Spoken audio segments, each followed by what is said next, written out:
પાટણના તાલુકાના રાજપુર ગ્રામજનો દ્વારા બ્રહ્માણી માતાજીની ટોપલા ઉજાણી યોજાઈ હતી। ગામની સુખ શાંતિ અને સમૃદ્ધિ માટે ગામ પાદરે તોરણ બાંધી દૂધની ધારવણી કરી ગામને સુરક્ષા કવચ માટે સુતારણ ધાગા ગામ ફરતે બાંધવામાં આવ્યા હતા।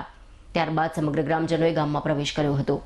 પાટણ ચાણસ્મા રોડ પર આવેલ રાજપુર ગામમાં આવેલ બ્રહ્માણી માતાજીના મંદિર પરિસરમાં ભાદરવા સુદ 14ને મંગળવારે માતાજીની ભવ્ય ટોપલા ઉજાણી યોજાઈ હતી, જેમાં શહેરમાં અને ગામમાં રહેતા તમામ લોકોના ઘરે મહિલાઓ ખીચડી લાડવા અને ઘી ટોપલામાં મૂકી ગામમાં એકઠા થઈ ઢોલના તાલે વાજતે ગાજતે માથા પર ટોપલા લઈ ગામ પાદરે આવેલ માતાજીના મંદિરે પહોંચી નિવેદ કરી પ્રસાદનું વિતરણ કરી ધન્યતા અનુભવી હતી।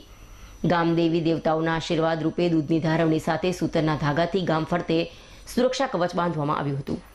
ગામ પાદરે મેળાનો માહોલ જામ્યો હતો, જ્યાં ગામના બાળકોએ મેળાની મજા માણી હતી। ત્યારબાદ રાત્રે જોગણી માતાનો રથ નીકળશે।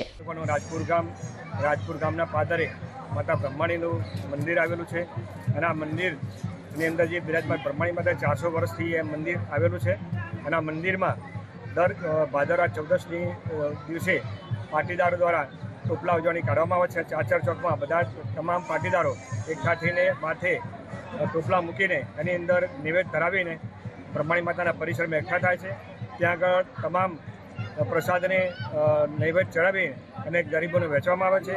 ત્યારબાદ એ ઉજાણી પૂર્ણ થયા બાદ ઠાકોરોની ઉજાણી શરૂ થાય છે અને બંનેની ઉજાણી પૂર્ણ થયા બાદ આખો જે સમુદાય છે એ ગામના તોરણ આવે છે અને તોરણ ડાબમાંથી બનાવેલું તોરણ નવું બાંધવામાં આવે છે।